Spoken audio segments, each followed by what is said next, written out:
జగిత్యాల జిల్లా కేంద్రంలోని BRS party కార్యాలయంలో పాత్రికేయుల సమావేశంలో పాల్గొన్న కోరుట్ల ఎమ్మెల్యే డాక్టర్ కల్వకుంట్ల సంజయ్ ఏం ఘనకార్యం సాధించారని రైతు సంబరాలు చేసుకుంటున్నారని కోరుట్ల ఎమ్మెల్యే డాక్టర్ కల్వకుంట్ల సంజయ్ ప్రశ్నించారు.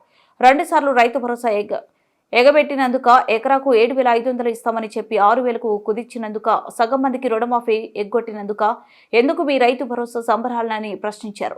కాంగ్రెస్ అంటేనే రైతు దగ్గ సర్కారని 2023 యాసంగి పంట రైతు భరోసా ఏదని మండిపడ్డారు. 2024 వానకాలం పంట సగం మందికి రైతు భరోసా ఇచ్చారు.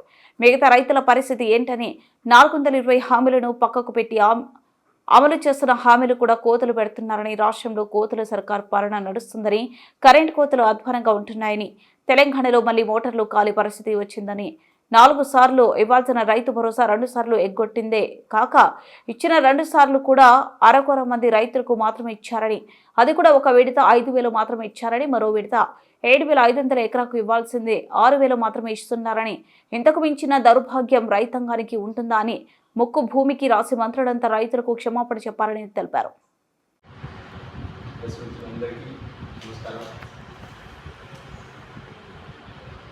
ఇంగ్లీష్లో ఒక మంచి సేయింగ్ ఉంటుంది, statesmen thinks of future generations, politician thinks of next election.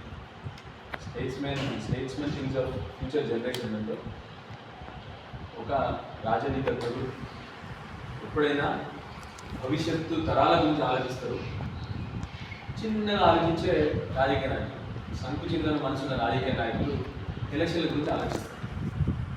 ఎందుకు చెప్తా ఉన్నానంటే, కేసీఆర్ గారు నాట్లకు రైతు బంద్ వేస్తే, ఈ ముఖ్యమంత్రి గారు రేవంత్ రెడ్డి గారు ఓట్లకు రైతు బంద్ వేస్తూ ఉన్నారు.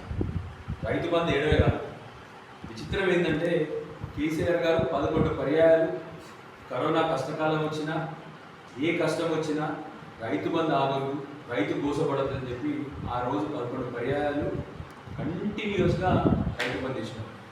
ఏ ఒక్క రోజు కూడా ఆపదు. ఏ ఒక్క రోజు మళ్ళీ 100 కోట్లు పెట్టి సంబరాలు చేయలేదు కేసీఆర్ గారు. ఒక్కసారి కూడా సంబరాలు చేయలేదు 100 కోట్లు పెట్టి. ఈ ముఖ్యమంత్రి గారు ఓట్లకు వేసి 2 సార్లు వేసి మళ్ళీ భవిష్యత్తులో 100% మీరు ఏడని చెప్పి ప్రజలందరికీ కూడా తెలుసు.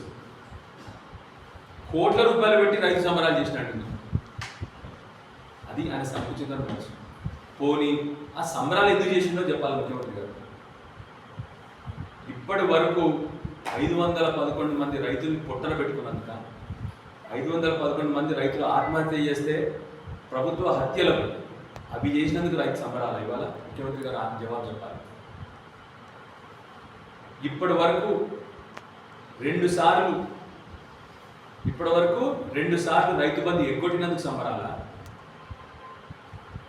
మీరు వాగ్దానం చేసినటువంటి 15,000 ఇవ్వకుండా మొన్నటికి మొన్న దాన్ని 12,000 ఎకరం చేసినందుక ముఖ్యమంత్రి గారు చెప్పాలి.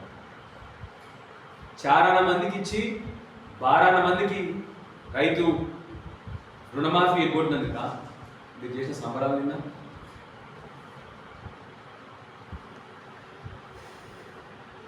రైతు కూలీలకు మీరు ఇస్తా అన్న ఆత్మీయ భరోసా ఎగ్గొట్టినందుక మీరు చేసిన నిన్న.